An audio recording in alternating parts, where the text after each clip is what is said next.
Innova capital limited अपना IPO लेके आ रहे हैं जिसकी ओपनिंग डेट है 21 दिसंबर और 26 दिसंबर को ये आईपीओ क्लोज हो जाएगा। ये एक मेन बोर्ड आईपीओ होने वाला है जिसमें आप अप्रोक्स 15,000 के आसपास इन्वेस्ट कर सकते हो।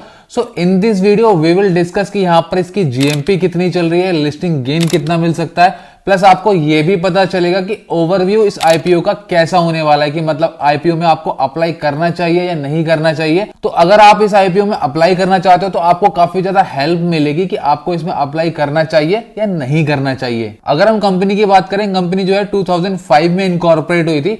जो कंपनी का काम है वो फार्मास्यूटिकल इंडस्ट्री का काम है, मतलब कंपनी जो है यहाँ पर 3 सेगमेंट में काम करती है। जो पहला सेगमेंट है उसमें क्या करती है, जो हमारे ब्रांड है जैसे कि लुपिन हो गया, हमारा मैनकाइंड हो गया, जो बड़े बड़े ब्रांड्स हैं उनको जो है मेडिसिन यहाँ पर ये कंपनी बना के देती है, यानी उनकी मैन्युफैक्चरिंग करती है उनके लिए।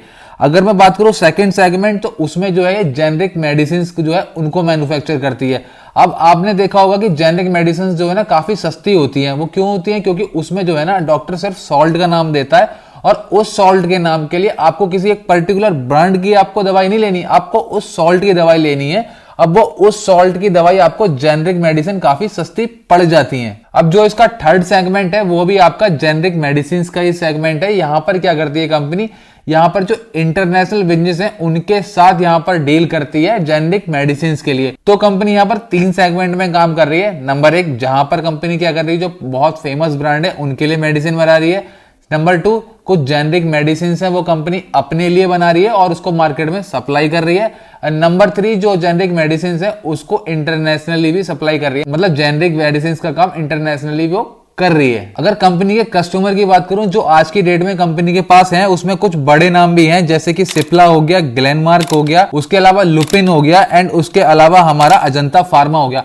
मतलब इस टाइप के कुछ बड़े नाम भी हैं जो कस्टमर कंपनी के पास हैं। और आज की डेट में कंपनी जो है 200 प्लस प्रोडक्ट यहाँ पर बना रही है, मतलब जो फार्मास्यूटिकल यहाँ पर एक इंडस्ट्री है उसके अंदर कंपनी जो है अपने 200 प्लस प्रोडक्ट यानी 200 प्लस मेडिसिन जो है वो यहाँ पर ऑफर कर रही है। तो अब इसके एक बार फाइनेंशियल्स देख लेते हैं, कंपनी के फाइनेंशियल्स कैसे हैं। अगर मैं बात करूं 31 मार्च 2021 में इसके पास जो एसेट्स थे वो थे 369 करोड़ के, जो आज की डेट में हो चुके हैं 1086 करोड़, यानी कि अप्रोक्स आप मान सकते हो 1100 करोड़ के एसेट्स यहाँ पर हो चुके हैं। अगर मैं रेवेन्यू की बात करूं तो 2021 में जो कंपनी का रेवेन्यू था वो था 412 करोड़, जो आज 30 जून 2023 तक इसका रेवेन्यू हो चुका है वो हो चुका है 230 करोड़ का।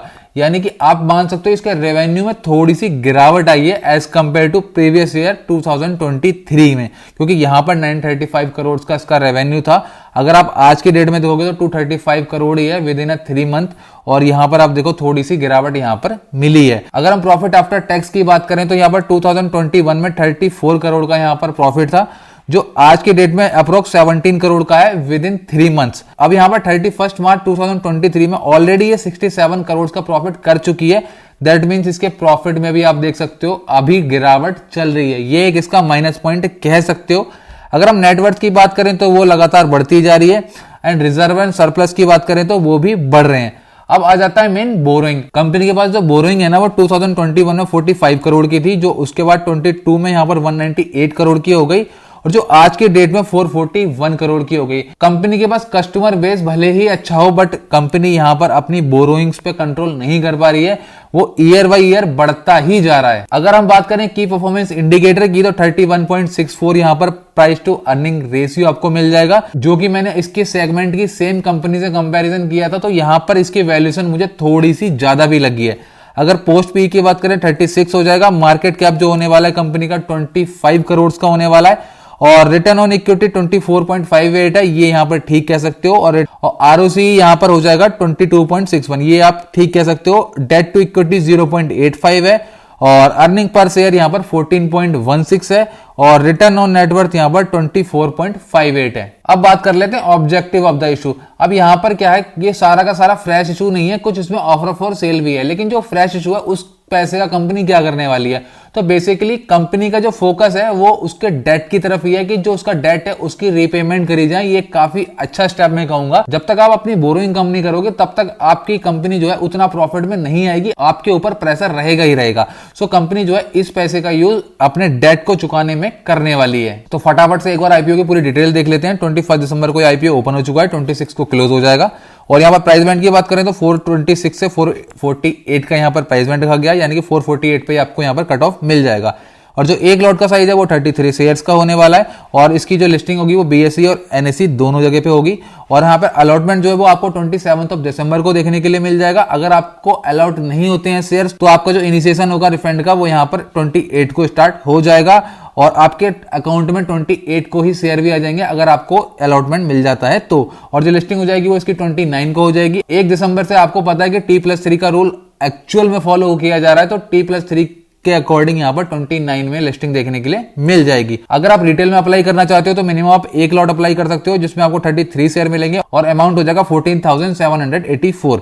अगर आप स्मॉल एचएनआई में अप्लाई करना चाहते हो तो यहाँ पर आपको मिनिमम 14 लॉट्स अप्लाई करने पड़ेंगे जिसके लिए आपको देने होंगे 2,06,976 रुपए। अगर आप बिग एचएनआई में अप्लाई करते हो यहाँ पे आपको देना पड़ेगा 10,05,312 रुपीज। अब बात कर लेते हैं जीएमपी की, क्योंकि बहुत सारे लोग जो है ना सिर्फ और सिर्फ लिस्टिंग गेन के लिए अप्लाई करते हैं किसी भी आईपीओ में। और मैंने एक अपना टेलीग्राम चैनल ओपन किया है, उसको भी आप लोग जाके सब्सक्राइब कर लेना, मैंने यहाँ पर डिस्क्रिप्शन में लिंक दे दिया है।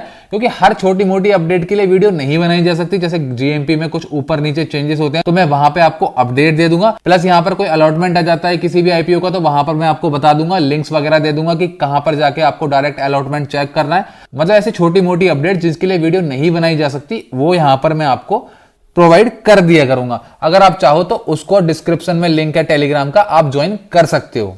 तो आज की डेट में जब मैं ये वीडियो बना रहा हूं तो इसकी जो जीएमपी चल रही है वो चल रही है 155 रुपीज, यानी अप्रोक्स यहाँ पर 34% का आपको लिस्टिंग गेन देखने के लिए मिल सकता है। रिसेंटली इसका जीएमपी काफी गिर गया था, 100 रुपए तक चला गया था जो कि 22% होता है, लेकिन आज की डेट में इसका जीएमपी थोड़ा बढ़ गया है। अब पीछे 1-2 दिनों में ना सभी आईपीओस के जीएमपी में गिरावट आई थी क्योंकि मार्केट में आपने देखा था एक साथ ही थोड़ा सा डाउनफॉल आया था।